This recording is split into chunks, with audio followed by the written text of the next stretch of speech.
आज बात करूंगा मैं और मेरे अंदर से बोलेगा पूरा पाकिस्तान। T20 वर्ल्ड कप से बाहर हो गए हैं हम। आप सोच रहे होंगे कि पाकिस्तान का झंडा आज क्यों पहना हुआ है, क्योंकि पाकिस्तान की हमने ही बात करनी है आज। बुरा वर्ल्ड कप नहीं रहा ये पाकिस्तान के लिए। जो प्लेयर्स फ्रॉड थे, जो फ्रॉडिये थे, वो एक्सपोज हो गए हैं इस वर्ल्ड कप में। जो प्लेयर छुपते रहे, जो प्लेयर निकम्मे थे, नालायक थे, हमें बेवकूफ बनाते थे, कुछ बैटिंग में एक्सपोज हो गए, कुछ आज पानी पिलाते रहे, और कुछ ने तो 2 ओवर्स में 33 दे दिया, और कुछ तो माशाल्लाह आखिरी ओवर में 28 करवाने लगे थे। बस एक आखिरी हिट नहीं लगी। पाकिस्तानियों, इस पाकिस्तान की कसम, ये वर्ल्ड कप आपके लिए बहुत अच्छा रहा है, क्योंकि ये फ्रॉडिये एक्सपोज हो गए हैं।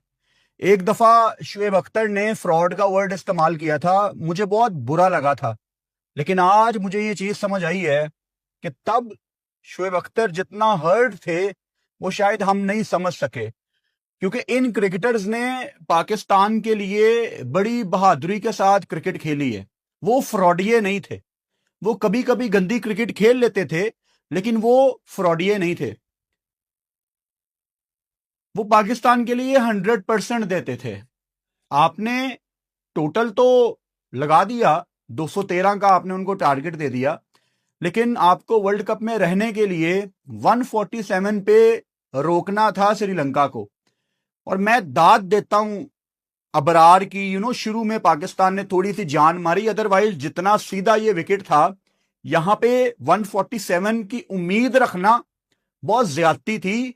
नहीं रुकता यार, बहुत ही सीधा विकेट था। अब सबसे पहले हम फ्रॉडियों की बात कर लेते हैं कि कौन कौन फ्रॉडिया था। अब पाकिस्तान टीम में जिस प्लेयर ने नाराज होना है, आप नाराज हो जाएं। लानत भेजता हूं मैं आपकी नाराजगी पे, लानत भेजता हूं मैं आपकी दोस्तियों पे, लानत भेजता हूं मैं आपकी इस तरह की क्रिकेट पे। एक एक करके मैं फ्रॉडियों का नाम आपके सामने लेता हूं। नंबर 1, शादाब खान। इंडिया के खिलाफ 1 ओवर 17 रन। कप्तान उसकी शक्ल देखने के लिए तैयार नहीं था। इंग्लैंड के खिलाफ उसने मार खाई, और आज उस्मान तारिक 2 ओवर्स में 23 रन देता है, यानी उसका ऑफ डे था, और कप्तान ने शादाब खान को 14 ओवर्स तक बॉल ही नहीं दी। वो 15वां ओवर करने आया, पहला ओवर महंगा गया, 2 ओवर्स में 33 रन दिए। अब मैं आपको पिछले साल के शुरू में लेके जाता हूं, जहां पे न्यूजीलैंड में आपको याद होगा कि सुफियान मुकीम ने बड़ी शानदार बॉलिंग की थी, और शादाब खान को तकरीबन इतनी ही कुट पड़ी थी, 1.5-2 ओवर्स में उसने 30+ रन दिए थे। उसके बाद लोगों ने उसको बड़ा बैक किया, इंजर्ड हो गया, वापस आ गया, बगैर प्रोसेस के वापस आया, डोमेस्टिक छोड़ के बिग बैश खेलने गया, कोई परफॉर्मेंस नहीं थी वहां पे। पाकिस्तान टीम में आया, यहां आपके फॉर्मर क्रिकेटर्स जो कि बराबर के इसमें कसूरवार हैं। नंबर 1, राशिद लतीफ। जितने महीने तक शादाब खान टीम से बाहर था, राशिद लतीफ, डॉक्टर नुमान नियाज, जैसे ही शादाब खान का नाम आता था, वो कहते थे शादाब का तो बस फिट होने का इंतजार है, he will be N automatic choice because he is a gun fielder. आज रनआउट मिस किया, शुरू में सीधी थ्रो नहीं लगी। मतलब अगर किसी को टीम में लाने का क्राइटेरिया ये है कि he is a great fielder, तो आज भी रनआउट क्यों नहीं किया? जितनी शर्म शादाब खान को आनी चाहिए, उससे कई ज्यादा शर्म राशिद लतीफ और डॉक्टर नुमान नियाज जैसे लोगों को आनी चाहिए। काश ये लोग शादाब खान को वापस लाने से पहले ये कहते कि जब शादाब खान फिट हो जाए तो शादाब डोमेस्टिक में जाए, वहां परफॉर्म करे, दोबारा फॉर्म में वापस आए और फिर पाकिस्तान टीम में आए। लेकिन नहीं, हर किसी को अपना फेवरेट प्लेयर पाकिस्तान टीम में चाहिए। आज एक्सपोज हो गया शादाब खान, दोबारा एक्सपोज हो गया। अब पाकिस्तान में बातें चल रही हैं कि शादाब खान एक 3D प्लेयर है, वो पाकिस्तान का कप्तान होना चाहिए। अगर शादाब खान पाकिस्तान T20 टीम का कप्तान बन गया, एक ऐसा डरपोक प्लेयर जो कि लेग स्पिनर के नाम के पीछे से छुपता है और उसकी हर मैच में कोशिश होती है कि आज मैं बल्ले के साथ रन्स कर दूं ताकि आहिस्ता आहिस्ता मेरे ऊपर से लेग स्पिनर का बोझ हटे और मैं एज ए बैटर जगह पक्की करूं। अगर शादाब खान पाकिस्तान T20 टीम का कप्तान बना, मेरा बायकॉट है पाकिस्तान की T20 टीम से। मैं कोई मैच नहीं देखूंगा पाकिस्तान का T20 का अगर शादाब खान कप्तान बना। ये मैं आपको 28 फरवरी को आज बात कह रहा हूं। पाकिस्तान की हिस्ट्री में कभी इतना गंदा डिसीजन नहीं हुआ होगा अगर आपने शादाब को कप्तान बना दिया। I have nothing against Shadab Khan और एनी इंडिविजुअल, बट अंधे को भी नजर आता है कि एक इंडिविजुअल डरपोक है। He is not a match winner.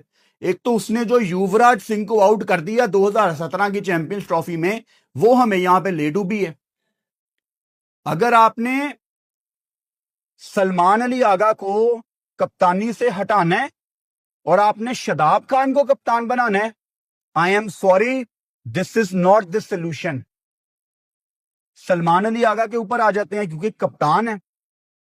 आगा ने बहुत बेवकूफ बनाया हमें टूर्नामेंट से पहले बताया गया कि हमारी प्लेइंग 11 हमें पता है, वी आर सॉर्टेड, हमें हमारी 15 पता है, हमें कोई प्रॉब्लम नहीं है, हमें पता है श्रीलंका में हमने किसको लेके जाना है। हर मैच में आपकी प्लेइंग 11 चेंज होती है, हर मैच में हमारा बॉलिंग अटैक चेंज होता है। सलमान अली आगा कोई अंधा भी होगा ना, उसको ये बात नजर आ जाएगी कि माइक हेसन का बहुत ज्यादा इन्फ्लुएंस था पाकिस्तान के ड्रेसिंग रूम के अंदर। एज ए कोच होना भी चाहिए, लेकिन फाइनल से कप्तान की होती है। लेकिन आप कप्तान थे, आपने कहा था कि हसन नवाज जनरेशनल टैलेंट है, आपने फिर उसको बैक क्यों नहीं किया? और आपको वर्ल्ड कप में मिडिल ऑर्डर में प्रूवन फेलियर बाबर आजम, जिसका कोई सैंपल साइज नहीं था, आप उसको चौथे नंबर पे खिलाते रहे। आपकी कप्तानी में सलमान अली आगा हर मुमकिन कोशिश हुई प्रूवन फेलियर्स को टीम में सेटल करने के लिए। आपने एशिया कप खेल लिया, आपने वर्ल्ड कप खेल लिया, मुझे बताएं आपकी क्या लेगेसी है सलमान अली आगा? 2 टूर्नामेंट किसी को जज करने के लिए बहुत होते हैं। सलमान अली आगा, पाकिस्तान टीम वर्ल्ड कप से बाहर हो गई है, आप इसकी बहुत बड़ी वजह हैं। You are not the only reason, but definitely you are one of the reasons. आपकी कप्तानी इंग्लैंड के खिलाफ बहुत बड़ी वजह थी मैच हारने की।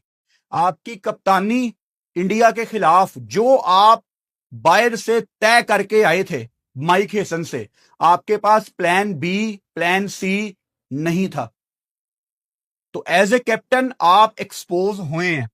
अब उर्दू की मिसाल है अंधों में काना राजा। सलमान अली आगा को अगर आप कप्तानी से हटाते हैं, T20 की बात कर रहा हूं, who will lead Pakistan team? अब मेरे पाकिस्तानी, मेरे मासूम लोग, आज फरहान ने 100 कर दिया, तो इस टाइम नीचे कमेंट आ गए होंगे कि फरहान को कप्तान बना दो। साहिबजादा फरहान बहुत अच्छा बैटर है, बट कप्तानी और चीज है। कप्तानी मांगती है करेक्टर, कप्तानी is something else. Sahibzada Farhan उस डोमेन में मेरे ख्याल से फिट नहीं होता, लेकिन एज ए बैटर उसने इस टूर्नामेंट में हर मुमकिन कोशिश की। सलमान अली आगा, मुझे लगता है कि ये उसको वनडे का कप्तान बनाएंगे। वनडे में वो पहले भी समझ आता था, और शहीन क्या एज ए कैप्टन जाएगा बांग्लादेश एज ए कैप्टन बन के, क्योंकि उसका तो वर्कलोड होता है ना फास्ट बॉलर का। उसको पहले भी कप्तान बनाना बड़ा एक माठा डिसीजन था। अब शहीन शाह अफरीदी, आखिरी ओवर में श्रीलंका को 28 चाहिए था और सिर्फ 5 रन से ये मैच पाकिस्तान हारा है। अगर आखिरी बॉल पे छक्का पड़ जाता तो शहीन शाह अफरीदी 28 रन खा जाते। यानी 2021, 22, 23, 24, 25, 26 6 साल हो गए शहीन शाह अफरीदी को, एक छक्का पड़े तो दूसरा कॉम्प्लीमेंट्री होता है और तीसरा वो ऐसे ही खा जाता है और चौथा उसको बैटर मार जाता है और पांचवा बैड लक के जरिए पड़ जाता है। वो भी नालायक है। शहीन शाह अफरीदी की इंप्रूवमेंट कहां पे है? शहीन शाह अफरीदी इवॉल्व कहां पे हुआ है? कहीं पे इवॉल्व नहीं हुआ, कहीं पे भी इवॉल्व नहीं हुआ। आप हसन नवाज को नहीं बना सके, आप सुफियान मुकीम को आपने बाहर कर दिया और आप उसकी जगह किसको लेके आए? उस्मान तारिक को। आज उस्मान तारिक 4 ओवर में उसने 43 दिए, ये इंपॉर्टेंट नहीं है, बॉल ही ग्रिप नहीं हो रहा था। उस्मान तारिक के इंटरव्यूज मुझे याद हैं कि मैं वर्ल्ड कप खेलना चाहता हूं, मैं पाकिस्तान के लिए वर्ल्ड कप जीतना चाहता हूं, मैं हाईएस्ट विकेट टेकर होना चाहता हूं। चलो पहला टूर्नामेंट था उसका, लेकिन जब उस्मान तारिक ने हैट्रिक की थी जिम्बाब्वे के अगेंस्ट, तब 100% पाकिस्तान अवाम सेलिब्रेट कर रही थी कि ये वर्ल्ड कप में आपका ट्रम्प कार्ड है। और उस टाइम पाकिस्तान में एक बंदे को क्रिटिसाइज किया जा रहा था और वो था फुरकान भट्टी, क्योंकि वो बंदा ये कह रहा था कि सुफियान मुकीम के साथ ज्यादती हुई है, आप चढ़ते सूरज को सलाम करने वाले लोग हैं, और आपने किया। यानी एशिया कप से पहले हम यहां पे सारे मिलके ये कह रहे होते थे कि आप अबरार और सुफियान को इकट्ठे खिलाएं। जब इन्होंने ट्राई नेशन सीरीज में खिलाया तो आपने रिजल्ट देखे, फिर एकदम से कोई ऐसा लड़का टीम में आ जाता है जो इनके प्लान्स में भी नहीं होता। मिसाल के तौर पे ख्वाजा नाफे, बहुत गलत टाइम पे ख्वाजा नाफे को इन्होंने पाकिस्तान टीम में डाला है, because he has a bright future इंशाल्लाह। ये बच्चे हैं पाकिस्तान के जिन्होंने पाकिस्तान को आगे लेके जाना है। देन आपने शायद हारिस को वहां पे वापस लेके आना था। क्यों? क्योंकि आपने उसको एक हाई इंटेंसिटी टूर्नामेंट दिया हुआ था। तो क्या बेहतर था, एक फ्रेश बच्चा या एक वो जिसने एक हाई इंटेंसिटी टूर्नामेंट खेला हुआ है? क्योंकि काम तो आपने दोनों से सेम लेना था कि आपने बस आके चार्ज करना है। तो आपने तो कभी सलमान अली आगा टीम बनाने की कोशिश की नहीं है।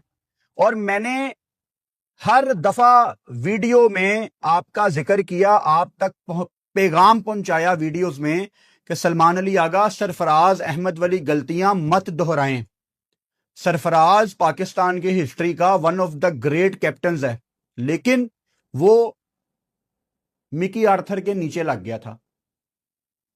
और आपके डिसीजन से ये क्लियरली पता लगता था कि माइक हेसन का उसमें इन्फ्लुएंस है। आपके हाथ एज ए कैप्टन बंधे हुए हैं। मेरा सवाल आप सबसे यह है कि क्या सलमान अली आगा को पाकिस्तान की T20 टीम से हटाना, कप्तानी से, क्या ये सोल्यूशन है? सोल्यूशन ये नहीं है। सोल्यूशंस की तरफ आते हैं। बाबर आजम आज बेंच पे बैठे हुए थे, यानी पाकिस्तान ये अब मान चुका है। आई होप कि बाबर आजम के फैंस भी अभी ये मान चुके हों कि T20 से बाबर आजम का कोई ताल्लुक नहीं है। टूर्नामेंट में आपने पहले भी देखा, जब 12.1 ओवर्स में आगा आया, उसके बाद नीचे बाबर को बल्लेबाजी नहीं करवाई गई। उससे पहले भी हमने देखा कि बाबर आजम को चौथे नंबर पे वो कभी भी कंफर्टेबल नहीं थे। अब चौथे से ऊपर तो वो बैटिंग कहीं पे इस टाइम कर नहीं सकते, कहां पे आप उनको बैटिंग करवाएंगे? और अगर आपने इतने ज्यादा टूर्नामेंट्स में फेल होने के बाद भी बाबर आजम के लिए ही कुशन प्रोवाइड करना है, तो फिर समीर मिन्हास अमेरिका चला जाए खेलने, मास सदाकत यूएई में चला जाए खेलने। जितने भी हमारे यंगस्टर हैं जिनका अब हक है आगे आना और पाकिस्तान उन पे टाइम इन्वेस्ट करे, फिर वो छोड़ जाएं कंट्री, हसन नवाज छोड़ जाए। क्योंकि अगर हमने इतने ज्यादा वर्ल्ड कप्स के बाद आज भी प्रूवन फेलियर्स को दोबारा एक मौका देना है, देन फिर कोई फ्यूचर नहीं है हमारी क्रिकेट का। इस वर्ल्ड कप में कमेंटेटर्स ने बाबर आजम की बेइज्जती की, वो पंजाबी में कहते हैं प्यो प्यो के मारियां, कि देखें ये हिट नहीं कर सकता, और अगली बॉल पे वो आउट हो जाता था। मैं वो चूरन खरीदने के लिए तैयार ही नहीं हूं कि ये उसकी गेम नहीं है, वो उसकी गेम नहीं है। भाई जो उसकी गेम थी उसने कभी वो भी नहीं खेली। ये इंडिया के खिलाफ डाउन द ग्राउंड खेलना था ना, वो मतलब अब तो कभी मैच आए ना कोई पाकिस्तान का इंपॉर्टेंट, तो ये भी कहने का दिल नहीं करता कि बाबर आजम आज बहुत बड़ा मौका है। क्योंकि अब ये बातें भी कह कह के हम थक गए हैं। आई थिंक बाबर आजम ने जितनी T20 क्रिकेट खेलनी थी, ही इज लकी कि वो उससे ज्यादा खेल गए हैं। मेरा पैगाम बाबर आजम को ये है, प्लीज अपने फैंस के बारे में सोचें। लोग आपसे बहुत प्यार करते हैं, उस प्यार को नफरत में मत तब्दील करें। आगे ही लाखों लोग बाबर आजम को जो पसंद करते थे, अब वो उनको पसंद नहीं करते, क्योंकि बाबर अपने पांव पे कुल्हाड़ियां मार रहा है और अपने फैंस को अपने से दूर कर रहा है। अपना दुश्मन खुद बना हुआ है T20 की जिद में। लोग माइक हेसन पे इल्जाम लगाते हैं कि माइक हेसन उसको चौथे नंबर का बल्लेबाज बनाना चाहता है। भाई बाबर, तू खुद कह दे कि यार मैं नहीं कर सकता चौथे नंबर पे बल्लेबाजी। 2027 में आपका ODI वर्ल्ड कप है, बाबर उस पर फोकस करे। अच्छा, बाबर बाबर की मैंने जहां पे बात की है, यहां हम फखर जमान की भी बात कर लेते हैं। अब फखर जमान, अगेन चढ़ते सूरज को सलाम। T20 में फखर को एक टाइम तक मैंने बहुत बैक किया है, और क्यों बैक किया है, एक ही वजह होती थी कि फखर एक इम्पैक्ट क्रिएट करने वाला प्लेयर है। आज फखर जमान ने इम्पैक्ट क्रिएट किया। अगर मैं कोई एजेंडा चलाने वाला होता तो मैं कहता, देखो मैं फखर जमान के बारे में कहता था कि फखर एक इम्पैक्ट प्लेयर है, आज उसने क्या शानदार बारी लगाई, फखर को तो होना चाहिए पाकिस्तान टीम में। नहीं यार, आई थिंक फखर जमान से बेहतर ऑप्शंस आपके पास अब आगे हैं। Fakhar Zaman is a clutch player in ODI format. Fakhar Zaman और बाबर आजम दोनों को अब सिर्फ वनडे पे फोकस करना चाहिए। बहुत अच्छी बात है कि फखर की T20 में एक आखिरी नोक अच्छी लग गई। ये कॉन्फिडेंस वो वनडे में कैरी करे, लेकिन फखर की फिटनेस कोई बहुत ज्यादा आइडियल नहीं है, वो इंजरीज कैरी करता है। और साउथ अफ्रीका, नमीबिया, जिम्बाब्वे होने वाले वर्ल्ड कप में आपको फखर जमान की बारियां चाहिए। जो शॉट्स उसके पास हैं, बॉल अच्छा बल्ले पे आता है।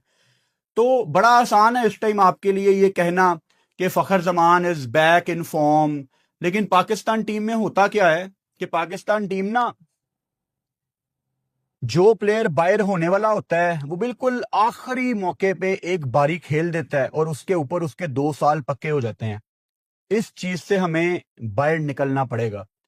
हालांकि पाकिस्तान टीम ने आज काफी चीजें बेहतर की, लाइक मैं आपको चीखता चिल्लाता यहां पे रहा कि पाकिस्तान बहुत ज्यादा ऑलराउंडर्स खिला रहा है, और ये बात कहीं ना कहीं पाकिस्तान के प्लेयर्स भी जानते थे।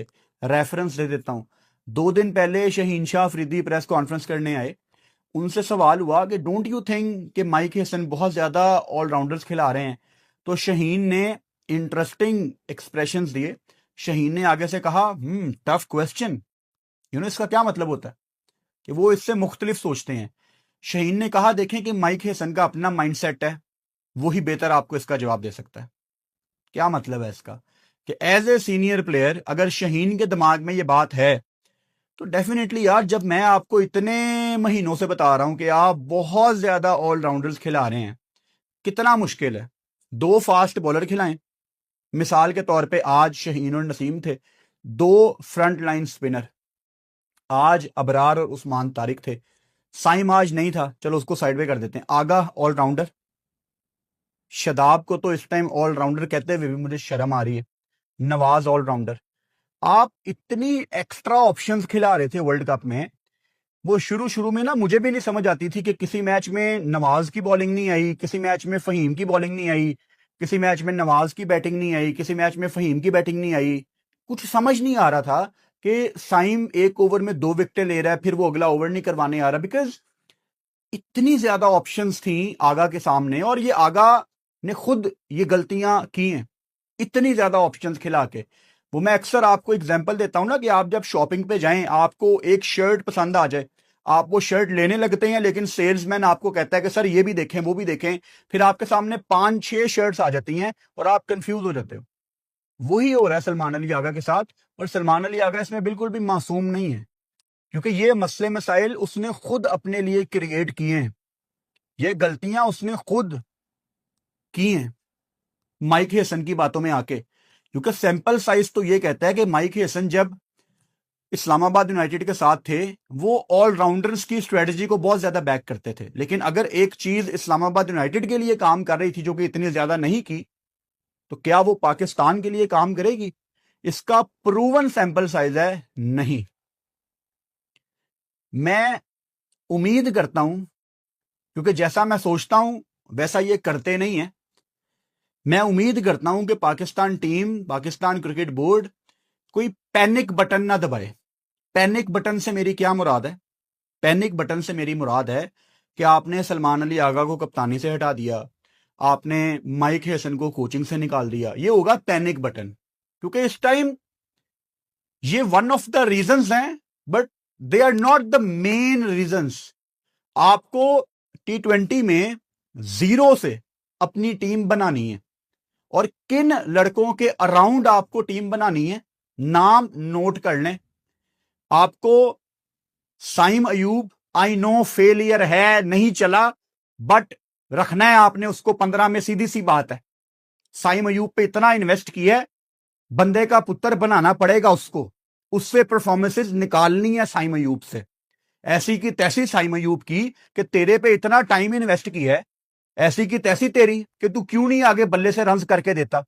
टीम आपको इनके इर्द गिर्द बनानी है। साइम हो गया, फरहान हो गया, मोहम्मद हारिस को आप वापस लाएं, आप हसन नवाज को वापस लाएं, मास सदाकत को आप फर्स्ट क्लास में डालें और उस पर नजर रखें, उसको आपने पाकिस्तान टीम में लाना है। समहीर मिनहास पे एक गहरी नजर रखें, मेक श्योर करें कि वो फर्स्ट क्लास खेले, उसको आप अपने सर्कल में लाएं। इरफान खान न्याजी को टीम में लाएं, अब्बास अफरीदी को 11 में लाएं, वसीम जूनियर को 11 में लाएं। इनके इर्द गिर्द आपको चलना पड़ेगा। अब्दुल समद को 15 में लाएं, इनके इर्द गिर्द आपको टीम बनानी पड़ेगी। और निकालना किनको है टीम से? शादाब खान कभी भी पाकिस्तान टीम से नहीं निकलेगा। आई डोंट नो उसकी क्या वजह है, बट वो बंदा डिजर्व नहीं करता पाकिस्तान की टीम में। अब आपको शायद मेरे से वाइब आ रही हो कि मैं शादाब के बहुत ज्यादा अगेंस्ट हूं, लेकिन भाई साहब 14 ओवर हो जाएं, 2 ओवर उस्मान तारिक के गंदे हो जाएं, उसके बावजूद अगर कप्तान उसको बॉल नहीं दे रहा, और वो भी अगर एज ए लेग स्पिनर नहीं आना चाह रहा बॉल पकड़ के, तो फिर इसका मतलब साफ है कि वो सिर्फ एक डरपोक बॉलर है। उसको पता था कि इस मैच में ना मुझे कुट पड़ जानी है, और मेरा वो कप्तानी वाला किस्सा पहले ही ऑन है, तो मैं जरा बैड उस फेज में ना आ जाऊं, जरा मुझे कुट ना पड़ जाए। लेकिन डरपोक लोग आखिर में मारे ही जाते हैं। एक तो मुझे पाकिस्तानी अवाम की भी समझ नहीं आती, जिस बंदे को पाकिस्तानी अवाम इज द राइट वर्ड, जिस प्लेयर को पाकिस्तानी अवाम टीम में नहीं देखना चाहती थी, मिसाल के तौर पे Usman Khan, who was a proven failure, लेकिन अब आप उसको लास्ट मोमेंट पे लेके आए थे टीम में, आपने उसको रावलपिंडी में खिलाया, आपने उसको वर्ल्ड कप के लिए तैयार किया। फिर पाकिस्तानी अवाम एक छोटे से कैमियो के बाद ख्वाजा नाफे को वर्ल्ड कप में देखना चाहती थी ओवर उस्मान खान। और इंडिया वाले मैच में, इस वर्ल्ड कप में उस्मान खान ने जिस तरह से विकेट कीपिंग की है, he was your positive sign, he was a proven failure. लेकिन मैं आप लोगों की तरफ आना चाह रहा हूं, आप भी ना बड़े कसूरवार हैं पाकिस्तान फैंस, आपको भी छलांग लगानी होती है, आप भी चढ़ते सूरज को सलाम करने वाले लोग ही हैं। याद है ना उस्मान खान की वो नॉक, इंडिया के खिलाफ वो अकेला खड़ा हुआ था। एंड अगेन विकेट कीपिंग की जब हम बात करते हैं, it's not always about his batting, but the way he is keeping. मुझे नहीं याद आ रहा कोई फंबल उस्मान खान ने किया हो पिछले 2-2.5-3 महीने में, और अगर विकेट कीपर का आपको फंबल ना मिला है, तो उसका मतलब है कि उसने अच्छी विकेट कीपिंग ही की है। साहिबजादा फरहान, आई विश कि कभी जिंदगी में मैं आपको खुल के कुछ बातें बता सकूं।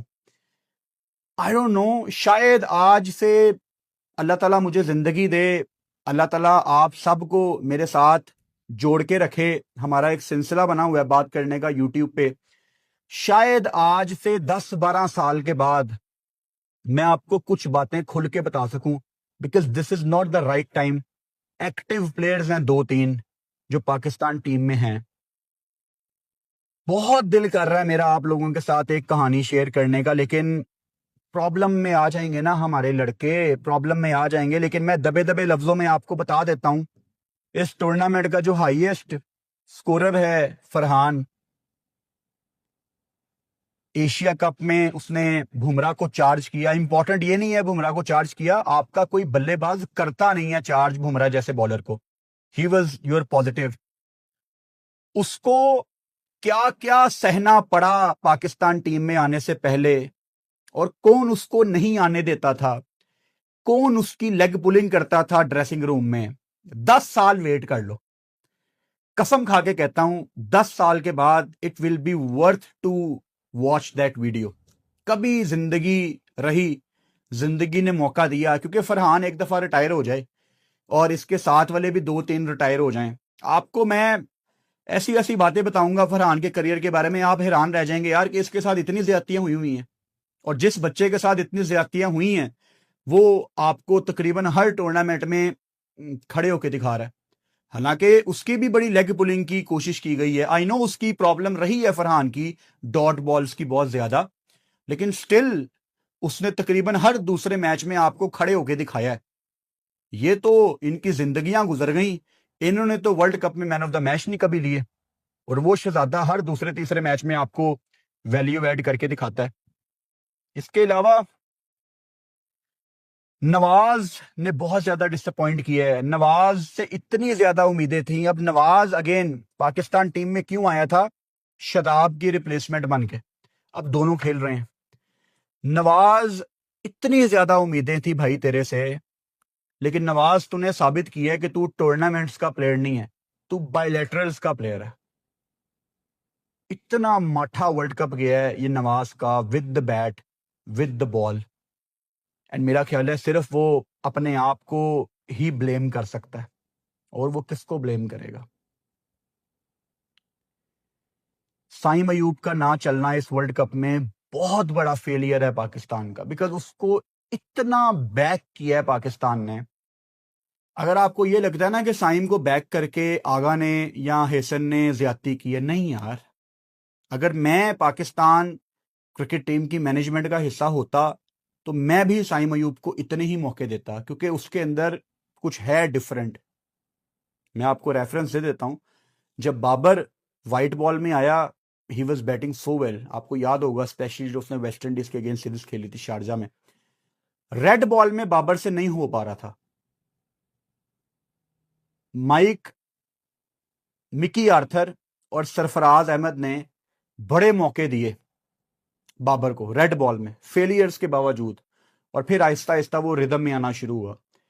पिछले 5-6 साल में जितने भी आपको टैलेंट नजर आए हैं पाकिस्तान टीम में, उनमें साइम अयूब एक बंदा है जो सबसे थोड़ा बेहतर लगा है, अलहदा दिखता है। साइम का ना चलना साइम का फेलियर नहीं है, पाकिस्तान का फेलियर है।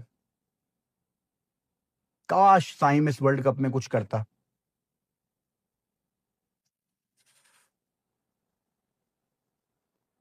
बड़ी मैंने कोशिश की as an individual Pakistan team को बैक करने की। आपको वो नेदरलैंड्स वाली गेम याद हो गई थी, तब तो यार रोना आ गया था। प्यार ही बहुत है यार इस झंडे से, इन इंडिविजुअल से अपना कोई लेना देना नहीं है। इनके सीने पे पाकिस्तान का नाम लिखा होता है, इनके सर पे पाकिस्तान का सितारा होता है, बस उसकी वजह से मुझे इनसे लगाव हो जाता है। जितना मैं जोर लगा सकता था इनको बैक करने के लिए मैंने जोर लगाया है। कल रात से बुखार भी बहुत ज्यादा था, गला बहुत खराब था, क्या क्या आपको मैं बताऊं यार। इट्स नॉट इम्पॉर्टेंट कि मैं अपनी कहानियां आपके सामने लेके बैठ जाऊं, बट आज पाकिस्तान का वर्ल्ड कप का सफर यहां पे खत्म होता है। मैं ये कह सकता हूं कि मैंने अपना 100% दिया है इनको बैक करने में, इनका मोराल उठाने में, इनको मोटिवेट करने में, इनको इंस्पायर करने के पीछे मैंने कोई कमी नहीं छोड़ी।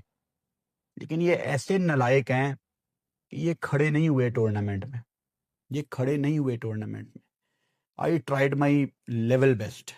फ्यूचर में पाकिस्तान की अगली जब T20 सीरीज आती है, उसमें अगर यही प्रूवन फेलियर्स, शदाब, बाबर, शहीन, फखर, ये प्रूवन फेलियर्स अगर आपको पाकिस्तान की T20 टीम में नजर आए, और मेरा आपको सख्त लहजा अगर नजर आया, तो कोई ये ना कहे कि फुरकान भट्टी आप इतने नेगेटिव क्यों हो गए हैं, क्योंकि मेरे अंदर बहुत जहर है, बहुत जहर है मेरे अंदर। वो जहर आप लोगों को नजर आएगा, और तब कोई मुझे फिर ये ना कहे कि you are a very negative person, because तब आपको याद होना चाहिए कि ये नेगेटिव पर्सन कभी नेगेटिव पर्सन नहीं था। तो ये जो आज आपके सामने मैं बड़ा काम बैठा हुआ हूं, ये रूप भी मेरा याद रखना, क्योंकि ऐसा हमेशा नहीं रहेगा। 2024 के टी20 वर्ल्ड कप में मेरा दिल टूट गया था जब मेरी टीम अमेरिका से ही बाहर हो गई थी और मुझे वेस्ट इंडीज जाना था पाकिस्तान टीम के बगैर। वो तो चलो, वेस्ट इंडीज जाने का मौका आपको ज़िंदगी में एक आधी दफ़ा ही मिलता है, बहुत दूर है। तो वेस्ट इंडीज़ की एक क्रिकेट की हिस्ट्री है, उस चक्कर में मैं वेस्ट इंडीज़ चला गया, लेकिन बहुत तकलीफ थी कि मेरी टीम क्वालिफाई नहीं कर सकी और मैं वेस्ट इंडीज़ जा रहा हूँ। वैसे ही मुझे फीलिंग आ रही है, क्योंकि पाकिस्तान टीम बाहर हो गई है और वर्ल्ड कप जारी है। कल दोपहर को जिम्बाब्वे साउथ अफ्रीका का मैच है, जो कि अनफॉर्चुनेटली मैं कवर नहीं कर पाऊंगा। अगर पाकिस्तान टीम आज क्वालिफाई कर भी लेती तो मैंने साउथ अफ्रीका जिम्बाब्वे की गेम कवर नहीं करनी थी, बिकॉज मेरी बहुत दिनों से नींद पूरी नहीं हुई। मुझे आज पता नहीं नींद आती भी है कि नहीं, ये बहुत डिस्टर्बिंग नाइट होगी आज। एंड टू बी ऑनेस्ट, अभी अभी तो पाकिस्तान वर्ल्ड कप से बाहर हुआ है। I am very disappointed. इस टाइम तो मेरे अंदर कोई फीलिंग ही नहीं है। I can not feel my body with me. मेरे अंदर किसी किस्म की कोई फीलिंग ही नहीं है। ये घंटे 1.5 घंटे के बाद थोड़ा पता लगना शुरू होगा कि कितना डैमेज हुआ है। अभी तो मुझे कुछ समझ ही नहीं आ रही। लेकिन वर्ल्ड कप के पॉइंट ऑफ व्यू से कल बहुत बड़ी गेम है। शाम को India versus West Indies quarter final है कलकत्ता में। जो जीतेगा वो सेमीफाइनल में जाएगा। एज ए प्रोफेशनल मुझे वर्ल्ड कप के बाकी मैच उसी पैशन के साथ कवर करने हैं जितने मैंने मैच पहले किए हैं पाकिस्तान की मौजूदगी में। वो अलहदा बात है कि डीप इन साइड अगर पाकिस्तान अगर टूर्नामेंट में अलाइव हो तो मेरे अंदर भी काफ़ी जान बनी रहती है। लेकिन आई डोंट नो मैं अपने आप को किस तरह कैरी करूंगा, लेकिन I have to do it. तो कल एक डेड रबर गेम है पहली, क्योंकि साउथ अफ्रीका ने क्वालिफाई किया हुआ है, उसको मैं कवर नहीं करूंगा। कल पाकिस्तान टाइम के मुताबिक 5 बजे मैं लाइव आ जाऊंगा वेस्ट इंडीज वर्सेस इंडिया के लिए। और आज की इस वीडियो के आखिर में मैं दुआ करता हूं कि जो भी फैसले पाकिस्तान क्रिकेट बोर्ड करे वो फ्यूचर में पाकिस्तान के हक में बेहतर साबित हों। पाकिस्तान जिंदाबाद।